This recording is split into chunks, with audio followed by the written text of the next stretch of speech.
नमस्कार, ज्ञान भूमि के यूट्यूब चैनल पर आप सभी का हार्दिक स्वागत है। आज हम साहित्य दर्पण तथा आचार्य विश्वनाथ के विषय में कुछ चर्चा करेंगे और साथ में जो मंगलाचरण है काव्य प्रकाश का, उसको पढ़ेंगे। यह विषय भिन्न-भिन्न प्रतियोगी परीक्षाओं, यूजीसी नेट, असिस्टेंट प्रोफेसर तथा पीजीटी इत्यादि परीक्षाओं में समाहित किया गया है और बहुत सारे प्रश्न यहाँ से बनते हैं। एक भी बात आज ऐसी नहीं होगी जो आपके लिए उपयोगी नहीं है, इसलिए बहुत ध्यानपूर्वक सुनिए और अपनी तत्परता को बनाए रखिए। अध्ययन ऐसा करिए कि कोई भी प्रतियोगी परीक्षा हो उसमें आप आंसर ठीक से कर पाएँ। साहित्य दर्पण आचार्य विश्वनाथ द्वारा लिखा हुआ है, तो अब आगे की चर्चा यहीं से प्रारंभ करते हैं। यहाँ जैसा कि सब कुछ हाइलाइट कर दिया गया है, फिर भी एक बार अध्ययन कैसे करना है ये देखना है। साहित्य दर्पण पुस्तक का नाम है। विशेष बिंदु ये है साहित्यस्य दर्पणः, साहित्य दर्पणः, ठीक है? साहित्य का जो दर्पण है उसे साहित्य दर्पण कहते हैं, मतलब जिसके माध्यम से आप साहित्य के स्वरूप को देख पाएं। दर्पण का तात्पर्य होता है शीशा। जैसे आपको अपने स्वरूप का आकलन करना है तो आप शीशे के सामने खड़े होते हैं और देखते हैं कि शीशा आपको कैसा प्रेजेंट कर रहा है। तो साहित्य का जो दर्पण है, मतलब इस ग्रंथ में साहित्य क्या है ये बात आपको समझ में आ जाएगी। सामान्य रूप से साहित्य का अर्थ होता है शब्दार्थ का सहभाव।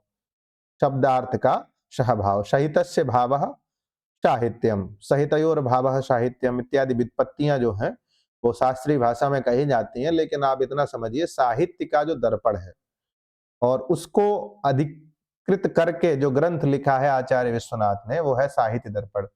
इसके लेखक आचार्य विश्वनाथ हैं। आज इनका हम व्यक्तित्व और कृतित्व और पारिवारिक पृष्ठभूमि जानेंगे कि किस कुल से आते हैं, क्या-क्या इनकी रचनाएं हैं और क्या-क्या इन्होंने अपने जीवन में किया है। इनका पूरा नाम और उपाधियाँ यहाँ विस्तार से दी गई हैं। इनका नाम है आचार्य विश्वनाथ महापात्र। आचार्य विश्वनाथ महापात्र कहते ही आपको महापात्र सबसे ये समझ लेना चाहिए कि महापात्र जो टाइटल है, ये मुख्य रूप से उड़ीसा में होता है और संबित पात्रा जैसे आजकल आप लोग देखते हैं, तो संबित महापात्रा नाम है उनका, संबित पात्रा शॉर्ट में है, ठीक है? उसी प्रकार आचार्य विश्वनाथ भी उत्कल देश के थे। उत्कल को ही उड़ीसा कहते हैं और उसको कलिंग भी कहते हैं। आगे नीचे लिखा है उनकी क्या उपाधियां हैं। जैसे उनको कविराज की उपाधि है, अर्थात वो कवियों के राजा थे। कई कवियों में वो श्रेष्ठ थे, इसलिए राजा, कवियों का कोई राजा थोड़ी होता है। कवियों में श्रेष्ठ थे इसलिए कविराज कहा जाता है उनको। और दूसरा उनकी उपाधि है संधि विग्रहिक। ये कई लोगों की उपाधि है। संधि विग्राहिक जो उपाधि है ये कई आचार्यों के लिए है। संधि विग्राहिक होने का तात्पर्य ये है कि युद्ध और शांति काल के ये मंत्री थे, ये संधियां करवाते थे। जो राज घराने होते थे या राजकुल जो होते थे, एक राजा की दूसरे राजा से संधि कराते थे। मतलब आज की भाषा में कहें तो विदेश मंत्री का कार्य ये आचार्य लोग करते थे। एक और इनकी उपाधि है अष्टादश भाषा बार विलासिनी भुजंग, ठीक है? मतलब इनको 18 भाषाओं का ज्ञान था, इसलिए इनको अष्टादश भाषा बार विलासिनी भुजंग, अष्टादश भाषाओं का विशेष ज्ञान होने के कारण इनको ये वाली उपाधि अष्टादश भाषा बार विलासिनी भुजंग दी गई थी। तो उनकी 3 उपाधियां थी। प्रश्न ऐसा नहीं बनेगा कि आचार्य विश्वनाथ की कितनी उपाधियां थी। प्रश्न ऐसा बनेगा कविराज उपाधि से कौन सा आचार्य प्रसिद्ध है, संधि विग्राहिक उपाधि से कौन सा आचार्य प्रसिद्ध है ना? अष्टादश भाषावार विलासिनी भुजंग यह विशेषण किसके लिए आया है? तो यहाँ पर आपको उत्तर करना है आचार्य विश्वनाथ के लिए विशेषण आया है। तो आगे देखते हैं क्या लिखा है। समय दिया है। समय इनका क्या है? 14वीं शताब्दी, ठीक है? देख रहे हैं आप लोग। 14वीं शताब्दी में भी विशेष रूप से जो निर्णायक प्रामाणिक ग्रंथ है उनके आधार पर 1300 से 1384 ईस्वी इनका समय निर्धारित किया गया है। समय निर्धारण निर्धारण में जो प्रामाणिक ग्रंथ है वो क्या है? उस ग्रंथ में अलाउद्दीन खिलजी का वर्णन है। अलाउद्दीन खिलजी का जो कार्यकाल था वो 1296 से 1316 ईस्वी तक था और इन्होंने अपने ग्रंथ में अलाउद्दीन खिलजी का कुछ वर्णन किया है। जैसे लिखा है संधौ सर्वस्व हरणम विग्रहे प्राण निग्रह, ठीक है? अलाउद्दीन खिलजी जब किसी से संधि करता था तो सर्वस्व हरण कर लेता था और अगर कोई उससे विरोध करेगा, विग्रह मतलब विरोध करेगा, तो प्राण निग्रह, प्राण ही ले लेता था। तो ऐसा इन्होंने अपने ग्रंथ में लिखा है अलाउद्दीन खिलजी के लिए। अतः ये अलाउद्दीन खिलजी के कार्यकाल के आचार्य थे। वह कार्यकाल 1300 से 1384 ईस्वी तक माना जाता है। सापेक्ष काल है मम्मट। मम्मट 11वीं शताब्दी के थे। श्रीहर्ष और रुय्यक 12वीं शताब्दी के आचार्य माने जाते हैं, उसके बाद के माने जाते हैं। और प्रताप रुद्री जो ग्रंथ है उसके लेखाकार टीकाकार हैं कुमार स्वामी, उनसे ये पूर्ववर्ती हैं। अर्थात मम्मट श्रीहर्ष और रुय्यक के बाद परवर्ती हैं और प्रताप रुद्री के टीकाकार कुमार स्वामी से पूर्ववर्ती हैं। काल निर्धारण से एक प्रश्न यूजीसी में बहुत सुंदर बनाया जाता है। अब यहां पर रख देगा कि कालक क्रम के अनुसार आचार्यों का क्रम व्यवस्थित कीजिए। नाम दे दिया मम्मट, रुय्यक, उसके बाद कुमार स्वामी और विश्वनाथ। तो आपको ध्यान रखना है मम्मट 11वीं शताब्दी, श्रीहर्ष और रुय्यक 12वीं शताब्दी, उसके बाद आचार्य विश्वनाथ 13वीं शताब्दी 14वीं शताब्दी, प्रताप रुद्री के टीकाकार कुमार स्वामी 15वीं शताब्दी। तो ये क्रम व्यवस्थित करने वाला एक प्रश्न जरूर आता है, कालक क्रम व्यवस्थित करने वाला। अगर ये प्रश्न आप लोग बना ले जाएंगे तो निश्चित रूप से आपको सफलता मिलेगी। ठीक है, नाम हो गया, उपाधियां हो गया, इनका समय कार्यकाल डिस्कस कर लिए। अब लिखा है स्थान उत्कल। उत्कल देशीय ये आचार्य थे। उत्कल मतलब आज के उड़ीसा को उत्कल कहते हैं और प्राचीन नाम इसका कलिंग भी था। अशोक का कलिंग विजय वर्णन जो है वो इतिहास में बहुत प्रसिद्ध है और कलिंग विजय करने के बाद इतनी सारी हत्याएं हो गई थी अशोक ने कि उसका हृदय परिवर्तन हो गया और उसने बौद्ध धर्म ग्रहण कर लिया था। ये सब आप ऐतिहासिक ग्रंथों से पढ़ सकते हैं। तो कलिंग का तात्पर्य भी उड़ीसा है और उसको उत्कल भी कहा गया है प्राचीन ग्रंथों में, है ना। राष्ट्रगान में भी आया है, पंजाब सिंधु गुजरात मराठा द्राविड़ उत्कल वंग, आया है कि नहीं। तो उत्कल का तात्पर्य उड़ीसा से है और उड़ीसा को कलिंग भी कहा गया है। और ये इन्होंने अपनी एक प्रसिद्ध रचना है रत्नावली। रत्नावली में कलिंग नरेश की स्तुति की है। अब आप यहां से कंफ्यूज मत होइएगा, जो प्रसिद्ध रचना है श्री हर्षवर्धन की वो रत्नावली प्रसिद्ध है, नाटिका है, लेकिन एक अप्रसिद्ध रचना है जो प्राप्त नहीं होती है। इसके लेखक आचार्य विश्वनाथ भी माने जाते हैं। एक विकल्प में दोनों, एक प्रश्न में दोनों विकल्प नहीं हो सकते, आचार्य विश्वनाथ और श्री हर्षवर्धन या हर्षवर्धन एक साथ नहीं हो सकते, है ना। तो श्री हर्ष द्वारा लिखित रत्नावली प्रसिद्ध है, वो नाटिका है। तो कभी भी रत्नावली के लेखक आए किस परीक्षा में तो आपको श्री हर्ष ही करना है, आपको ये नहीं करना है आचार्य विश्वनाथ। इनकी रत्नावली जो रचना है वो अप्रसिद्ध है और प्राप्त ही नहीं होती है। और उसी रचना में कलिंग नरेश की स्तुति का वर्णन है। ऐसा ऐतिहासिक ग्रंथों में जो साहित्य, संस्कृत साहित्य का इतिहास जैसे ऐतिहासिक ग्रंथ है उनमें यह वर्णन मिलता है। वंशावली, पिता, इनके पिता का नाम चंद्रशेखर महाकवि रहे, वो भी सांध्य विग्रहिक थे और पुष्पमाला और भाषार्णव के रचयिता थे। चंद्रशेखर को 14 भाषाओं का ज्ञान था। कितनी भाषाओं का? 14 भाषाओं का। और विश्वनाथ को 18 भाषाओं का ज्ञान था। तो ये सांध्य विग्रहिक थे और इन्होंने 2 ग्रंथों का निर्माण किया। तो चंद्रशेखर के बारे में बहुत ज्यादा नहीं पूछेगा, फिर भी पुष्पमाला और भाषार्णव के रचयिता थे, ये आपको ध्यान रखना है। इनके पितामह का नाम था, पितामह के भाई थे चंडीदास, जो विद्वान है, टीकादार, इनका एक ग्रंथ भी प्रसिद्ध है। इनके प्रपितामह थे नारायण या महान पंडित, ब्रैकेट में लिखा है। पुत्र का नाम था अनंत दास, साहित्य दर्पण के टीकाकार हुए। इनकी प्रमुख रचनाएं जो हैं वो हैं, आचार्य विश्वनाथ ने साहित्य दर्पण के अतिरिक्त अन्य विधाओं में भी रचनाएं की हैं, ऐसा यहाँ पर लिखा है, तो निश्चित रूप से की ही होंगी। तो कौन कौन सी विधा है? तो महाकाव्य विधा में जो लिखा है वो उन्होंने राघव विलास नाम का संस्कृत महाकाव्य लिखा है। कुवलयास्व चरित एक प्राकृत भाषा का काव्य है। अब प्राकृत भाषा में सर्ग को कड़वक कहते हैं। ये जब आप नाट्य शास्त्र या दशरूपक पढ़ेंगे तो वहां पर समझाया जाएगा। तो कुवलयास्व चरित प्राकृत भाषा का काव्य है और इसके लेखक आचार्य विश्वनाथ है। विश्वनाथ की रचनाएं जरूर याद करिए, विश्वनाथ का समय, विश्वनाथ की रचनाएं और विश्वनाथ के माता पिता का नाम, कुल का नाम, इनको क्या उपाधियां प्राप्त थी। प्रत्यक्ष रूप से विश्वनाथ से संबंधित सारे फैक्ट्स नहीं याद करेंगे तो आपका प्रश्न गलत हो सकता है।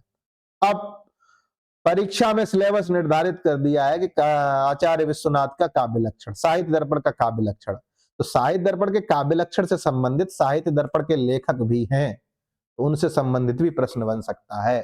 तो यही होता है, व्यक्ति क्या करता है, जो बिंदु लिखा है उससे संबंधित तैयारी करता है, तद अतिरिक्त का क्या करता है, वो उसको सोचता है ये अनुपयोगी है, इसको क्या करेंगे पढ़ के, तो वहां पर ही दिक्कत हो जाती है और आप 1-2 नंबर मेरिट में पीछे रह जाते हैं।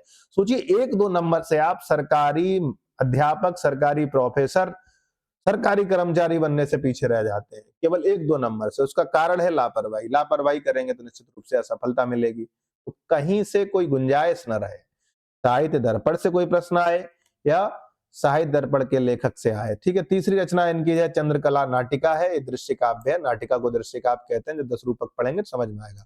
प्रभावती परिणय भी इनका नाटक है। प्रशस्ति रत्नावली एक करंभक नाम की रचना विधा है, ये 16 भाषाओं में विभाजित है।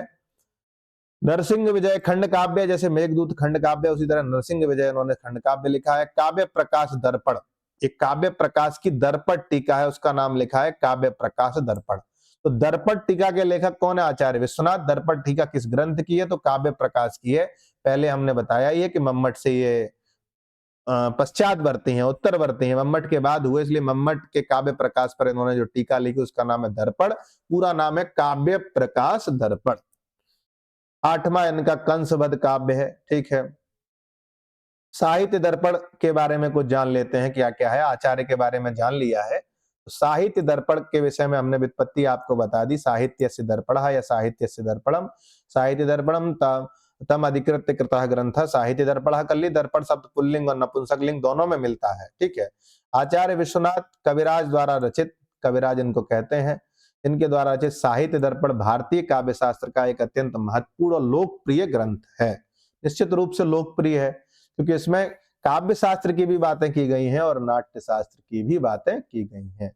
यह अपनी सरल भाषा और व्यापकता के कारण संस्कृत साहित्य के विद्यार्थियों के लिए काव्य शास्त्र, नाट्य शास्त्र का प्रवेश द्वार माना जाता है।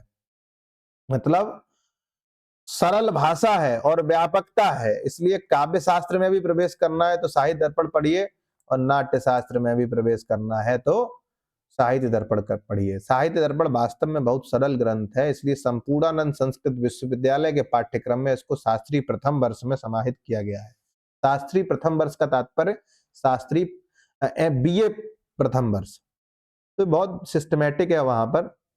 और निश्चित रूप से संस्कृत की वास्तविक परंपरा का संवाहक तो संपूर्णानंद ही है। उसके बाद अब संस्कृत में आप बम बनाना सीखेंगे तो किसी भी विश्वविद्यालय से सीख सकते हैं, लेकिन संस्कृत का स्वरूप जो वास्तविक स्वरूप है वो आपको संपूर्णानंद के पाठ्यक्रम में ही देखने को मिलेगा। वहां रसगंगाधर भी है, ध्वन्यालोक भी है। ठीक है, आगे चलते हैं। साहित्य दर्पण में कुल 10 परिच्छेद हैं, 10 अध्यायों में विभाजित। परिच्छेद को अध्याय कह सकते हैं, जैसे चैप्टर परिच्छेद बात एक ही है। ठीक है, तो इस चैप्टर को नाम यहाँ पर परिच्छेद दे दिया गया है। काव्य प्रकाश में चैप्टर का नाम उल्लास है, जिनमें काव्य के विभिन्न अंगों का वर्णन है। 10 परिच्छेदों का वर्ड विषय क्या है? तो परिच्छेद प्रथम परिच्छेद में है काव्य प्रयोजन व लक्षण। काव्य प्रयोजन क्या है देख लेते हैं। काव्य प्रयोजन में प्रतिपादित प्रथम परिच्छेद में क्या क्या दिया गया है? तो काव्य प्रयोजन और काव्य का लक्षण बताया गया है। मंगलाचरण इत्यादि तो है ही। प्रयोजन में जो मुख्य बातें की गई हैं वो चतुर्वर्ग, मतलब 4 वर्ग की प्राप्ति होती है। धर्म की प्राप्ति, अर्थ की प्राप्ति, काम की प्राप्ति और मोक्ष की प्राप्ति काव्य पढ़ने से होती है। मम्मट के काव्य लक्षण का खंडन है और अपने मत की स्थापना की है, मतलब इन्होंने वाक्यम रसात्मकम काव्यम की स्थापना की है। और तदोसौ शब्दार्थौ सगुणावनलंकृति पुनः कापि, ये काव्य प्रकाश के लक्षण में इन्होंने खंडन किया है। द्वितीय बात है वाक्य, पद और शब्द शक्तियां, अभिधा, लक्षणा, व्यंजना और तात्पर्य इन्होंने प्रतिपादित की हैं।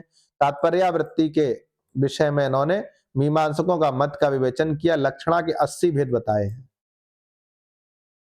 बम्मट लक्षणा के 6 भेद बताते हैं, लक्षणा तेन षड्विधा, और ये 80 भेदा लक्षणा के 80 भेदों का वर्णन करते हैं। तो ये अंतर है, थोड़ा थोड़ा वो समझते हैं। द्वितीय परिच्छेद का वर्ड विषय क्या है बता दिया गया। वाक्य का स्वरूप बताया गया, पद का स्वरूप बताया गया और शब्द शक्तियां बताई गई हैं।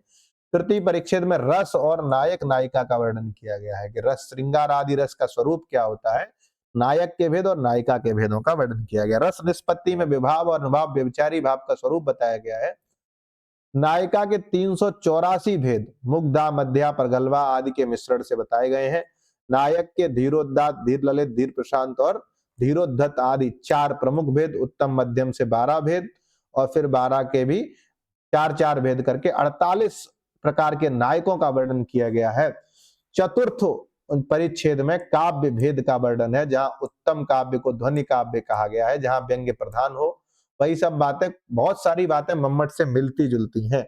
मध्यम काव्य जो है उसको गुणीभूत व्यंग्य कहा है, ठीक है, जहां व्यंग्य गौड़ होता है। अवर चित्र, शब्द चित्र या वाच्य चित्र का वर्णन इन्होंने नहीं किया है। ये मुख्य रूप से जिसे मम्मट ने अधम काव्य कहा था, ये उसको काव्य नहीं कह रहे हैं, वो केवल रचना प्रपंच चारुता कह रहे हैं, वो बिना मतलब की चीज है ऐसा कहते हैं। वो आपको चतुर्थ परिच्छेद के विषय में ही पढ़ना है। पंचम परिच्छेद है व्यंजनावृत्ति की स्थापना।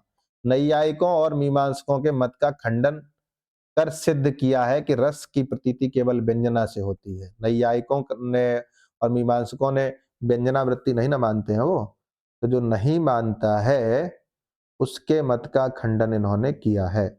षष्ठ परिच्छेद दृश्य काव्य नाट्य शास्त्र सबसे बड़ा अध्याय है, लगभग 300 कारिकाएं हैं, भरत मुनि और 10 रूपक पर आधारित है। 10 रूपक का मतलब है नाटक, प्रकरण, भाण, व्यायोग आदि, और 18 उपरूपक हैं। उन उपरूपकों में नाटिका, त्रोटक आदि का वर्णन है। सप्तम परिच्छेद में दोष निरूपण किया गया है। 5 प्रकार के दोष हैं, पद दोष, पदांश दोष, वाक्य दोष, अर्थ दोष और रस दोष, और इनके भेदों का वर्णन किया गया है।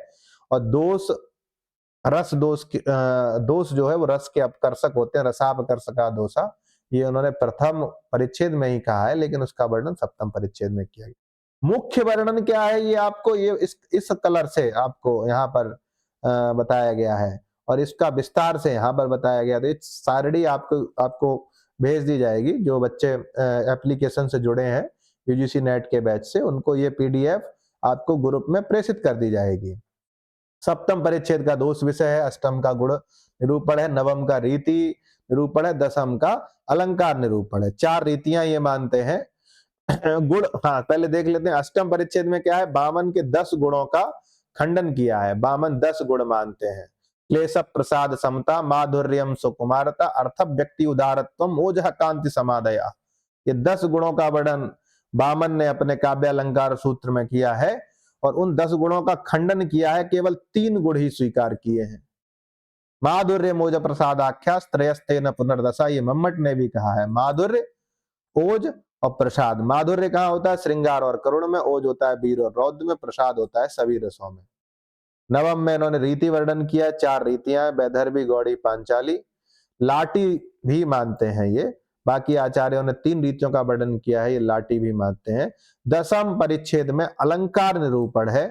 अलंकार निरूपण जो है रुय्यक के सर्वस्व, अलंकार सर्वस्व पर आधारित है। मतलब एक रुय्यक आचार्य हुए, उन्होंने एक ग्रंथ लिखा, उसका नाम है अलंकार सर्वस्व। अब यहां से ये जान लेना है ना, नहीं जानेंगे तो पूछ देगा अलंकार सर्वस्व के लेखक कौन है, और उनके ग्रंथ के आधार पर इन्होंने अलंकारों का निरूपण किया है। कुल 89 अलंकार हैं, 12 शब्दालंकार हैं और 70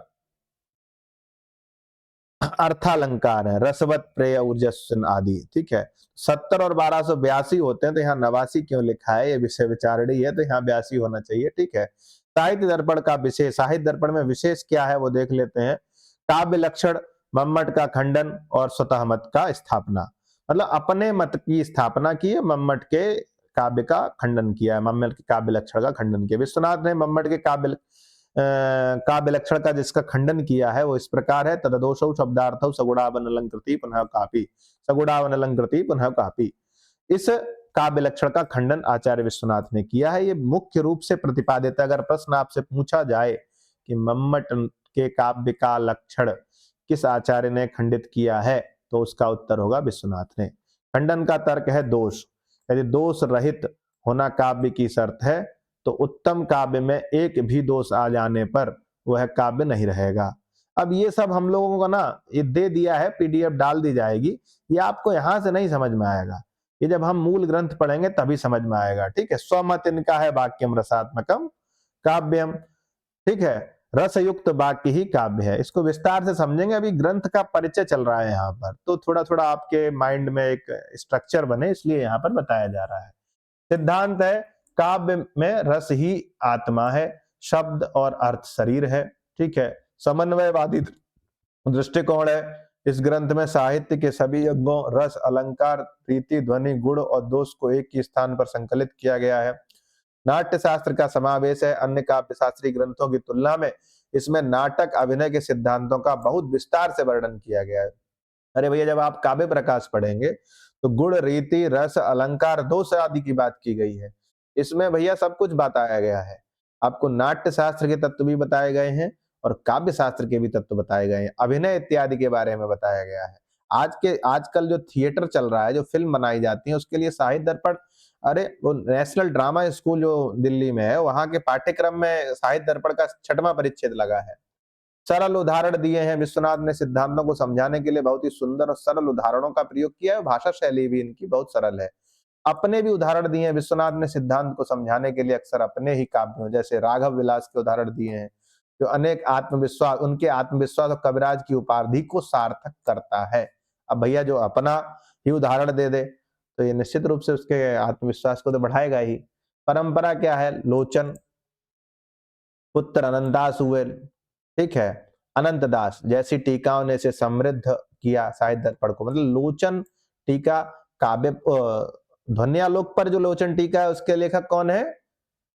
अभिनव गुप्त। लेकिन साहित्य दर्पण की जो लोचन टीका है उसके लेखक हैं अनंत दास। तो ये यहाँ पर एक नई बात आपको यहाँ जानने को मिल रही है कि लोचन टीका दो प्रकार की है। अभिनव गुप्त ने जो लोचन टीका लिखी है वो किस पर है? ध्वन्यालोक पर। और साहित्य दर्पण की जो लोचन टीका है उसके लेखक है अनंत दास, जो आचार्य विश्वनाथ के ही पुत्र हैं। और इस टीका ने इस ग्रंथ को समृद्ध बनाया। साहित्य दर्पण की कुछ प्रमुख टीकाएं देख लेते हैं। कई बार पूछ देता है ऐसा प्रश्न कि इस टीका के, साहित्य दर्पण की प्रसिद्ध विवृति टीका के लेखक कौन है, कुसुम प्रतिभा टीका के लेखक कौन है। तो इसको हम थोड़ा संक्षेप में समझते हैं, जिससे इस ग्रंथ का सांगोपांग हमें परिचय प्राप्त हो जाए और आगे की बात हम इसमें करेंगे ही। ठीक है। यहाँ लिखा है साहित्य दर्पण की प्रमुख टीकाएं। साहित्य दर्पण पर कई विद्वानों ने टीकाएं लिखी हैं। सही बात है। किसी ग्रंथ की प्रसिद्धि केवल एक टीका लिखने से नहीं होती है, उसको कई आचार्य उसको आदर करें। ठीक है। अरे कोई भी बात है उसको सिद्ध करने के लिए जब सब एक जैसा बोलते हैं तभी बात सिद्ध होती है। स्रोतों के आधार पर उनका विवरण निम्नवत है। मतलब जो टीकाएं साहित्य दर्पण ग्रंथ की प्रशंसा में या साहित्य दर्पण के उत्कर्ष में लिखी गई हैं, उनका वर्णन यहाँ पर दिया जा रहा है। उनके टीकाओं का नाम भी लिखा है और टीकाकार भी लिखे हैं, यहाँ पर विशेषताएं भी लिखी हैं। टीका का नाम है लोचन टीका। ये अनंत दास द्वारा लिखा है, विश्वनाथ के पुत्र ने लिखी है। यह प्राचीनतम और प्रौढ़ टीका है। यह ग्रंथ के विषम जटिल स्थलों को समझाने के लिए प्रसिद्ध है। दूसरी टीका है विवृति टीका। रामचरण तर्क बागीस की यह टीका है। यह एक सुप्रसिद्ध और प्रचलित टीका है। विवृति टीका के लेखक रामचरण तर्कबागीस है। ये प्रसिद्ध टीका है। और लोचन टीका जो साहित्य दर्पण के, इसके अनंत दास हैं जो विश्वनाथ के पुत्र हैं। ये प्राचीनतम प्रौढ़ टीका है। ठीक है। कुसुम प्रतिभा टीका, इसको मैंने स्वयं भी पढ़ा है। हरिदास सिद्धांत बागीस की, एक बंगाल के आचार्य हुए, उन्होंने लिखी है। वर्तमान में कौन सा है? प्रकाशन है भारतीय विद्या प्रकाशन, बनारस में। वहां से प्रकाशित है। और इसका जो बहुत पुरानी जर्जर स्थिति वाली पुस्तक थी, इसका संकलन किया है, संपादन किया है प्रोफेसर कौशलेंद्र पांडे गुरुजी ने। वो बहुत प्रसिद्ध टीका है, संस्कृत में टीका है। एक सर्वांगपूर्ण और पौढ़ टीका है। इसमें कई स्थानों पर विवृति टीका का खंडन भी किया गया है। विज्ञ प्रिया टीका महेश्वर भट्ट की, ये भी प्रचलित टीका है। बिमला टीका के लेखक जीवानंद विद्यासागर हैं। छात्रों के लिए उपयोगी है और ग्रंथ को समझने के लिए इस टीका का बहुत प्रयोग हुआ। चंद्रकला टीका आधुनिक व्याख्या है, संस्कृत हिंदी व्याख्या जैसे कि संस्करण में है। ठीक है भैया। तो साहित्य दर्पण के बारे में और आचार्य विश्वनाथ के बारे में आज आपने यहाँ विस्तार से पढ़ा। इसको आप समझिए। एक एक बात, मेरी बात मान के चलिए, एक एक लाइन, एक एक शब्द प्रश्न बन सकता है। और जो प्रश्न सेट करते हैं वो कहीं से भी प्रश्न पूछ सकते हैं। इसलिए बहुत गंभीरता से, बहुत ध्यान पूर्वक इसका अध्ययन करें। आगे की कक्षा में हम साहित्य दर्पण के मंगलाचरण पर बात करेंगे। और मंगलाचरण के साथ एक सेकंड, और कुछ जो ग्रंथ की विशेषताएँ हैं वो सब बता ही दी गई हैं। तो आज की कक्षा को यहीं विराम देते हैं। अगली कक्षा में आपको हम साहित्य दर्पण के मंगलाचरण को समझाएँगे। छोटा-छोटा बनाएँगे, आपको समझ में सरलता रहे और अगर समझ में नहीं आ रहा है, तो आप ज़रूर लिखिए, ग्रुप में बताइए हमको, तो इसको और सरलीकरण किया जाएगा। अब इससे ज़्यादा सरलीकरण क्या हो सकता है? मैं तो वैसे ऐसे ही बोलता था डायरेक्ट, लेकिन हमको बोला गया कि आपका जो है वो कठिन है, विद्यार्थियों की रुचि के लिए उसको सरल करना है, तो ये लिख के दे दिया है। ठीक है? इसको इसका पीडीएफ जो एप्लीकेशन पेड बैच वाले विद्यार्थी हैं, उनको उपलब्ध हमारी टीम करा देगी। ठीक है? आपको इस अध्ययन के लिए बहुत-बहुत धन्यवाद। अपना उत्कर्ष करिए। ठीक है? नमस्कार।